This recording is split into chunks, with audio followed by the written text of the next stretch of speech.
সাকিব ভাইয়ের যে একটা ধৈর্য, 25 বছর ইন্ডাস্ট্রিতে টিকে থাকা, বিভিন্ন জায়গা থেকে ধাক্কা খেয়েছে, অনেক অপমানিত হয়েছে, উনি কিন্তু অনেক লাঞ্ছিত হয়েছে ইন্ডাস্ট্রিতে।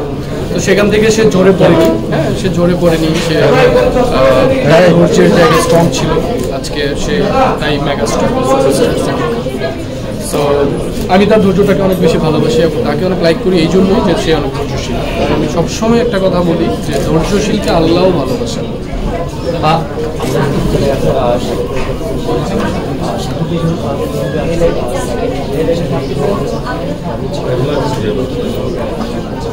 আর বর্তমানে কিন্তু আমরা সোশ্যাল মিডিয়া দেখতে পাই অনেক যারা আছে বর্তমানে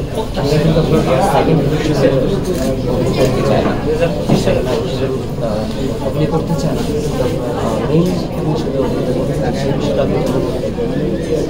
আচ্ছা, এটা যার যার ব্যক্তিগত মত। কারণ আমাদের ইন্ডাস্ট্রিতে কিছু জিনিস আছে যেটা হচ্ছে যে সবাই মনে করে, আমি মনে হয় লিড কাস্টিং না করলে, লিড অ্যাক্টিং না করলে, লিডে কাজ না করলে আমাকে মানে সাপোর্ট পাবো ইন্ডাস্ট্রিতে, ভালো কাজ পাবো।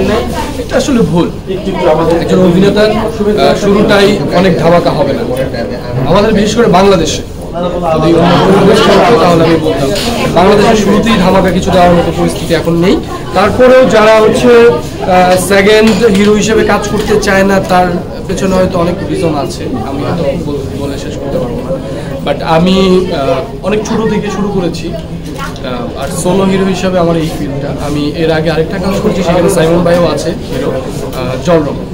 তো আমিও কাজ করেছি যে না তা না করেছি। তো সবারই টুকটাক অভিনেতা যে সে অবশ্যই কাজ করে।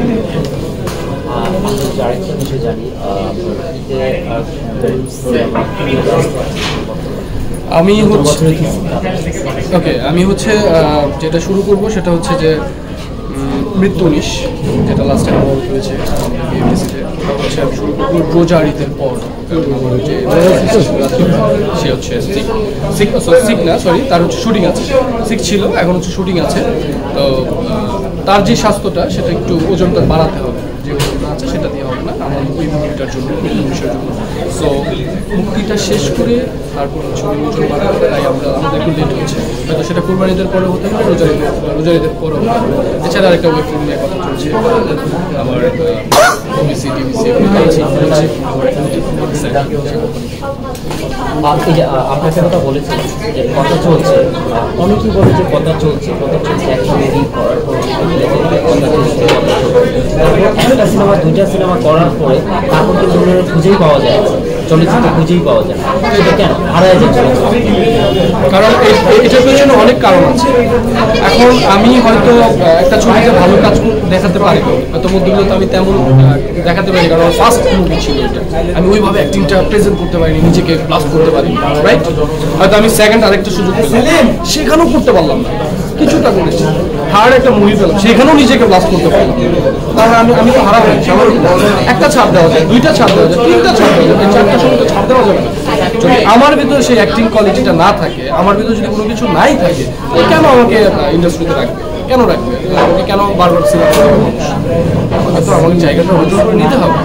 সো আমি সেই জন্যই বলি সবসময় যে নতুনদেরকে সাপোর্ট দেওয়ার কথা এই জন্যই বলি যে হয়তো আমার সিনেমার যে ব্যাপারটা থাকে, সিনেমার যে স্কেলটা থাকে, সেই স্কেলটা আমি হয়তো বা জানি না। ফার্স্ট সিনেমা আমার হয়তো একটু বেশি হতে পারে, তাই বলে আমাকে একদম জেনে ফেলে দিন না। আমার পরের সিনেমা ধাওয়াটাও হতে পারে, ফায়ারও হতে পারে, তাই না? তো মানুষ তো সবসময় একরকম থাকে না। মানুষ শিখে যে শিখতে পারে সেই সাকসেস, যে শিখে যে হেরে যায় সেই শেষ। বর্তমানে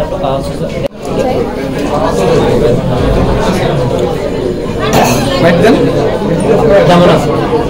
মাইকটা দিকে দেন। মাইক দিচ্ছি আমি, সমস্যা নেই। আচ্ছা, আবার শুরু করি।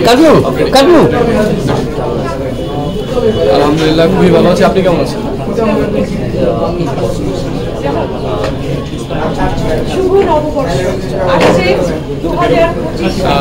অবশ্যই ভালো লাগার কাজ করছে, অনেক বেশি এক্সাইটেড আমি নতুন বছরে, নতুন সিনেমা রিলিজ হচ্ছে, তাও আবার আমার সিনেমা। ভালো লাগাটা আসলে বলে শেষ করা যাবে না, খুবই ভালো লাগছে।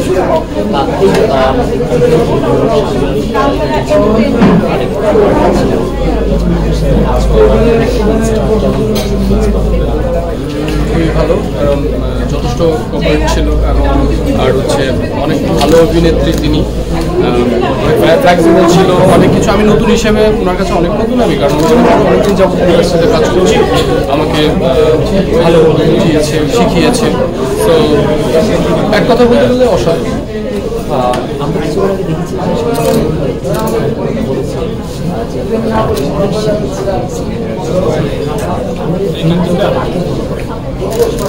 আমি আসলে ওইরকম কাউকে ফলো করি না, ভালোবাসি। যেমন আমি হচ্ছে যে সাকিব ভাইকে অনেক বেশি ভালোবাসি, ওনার ধৈর্যটাকে আমি ভালোবাসি, সবসময় বলে আসছি আমি। এটা অনেকেই হচ্ছে ভুল ব্যাখ্যা বের করেছে, বাট আমি বেসিক্যালি সবসময় যেটা বলি সেটা হচ্ছে যে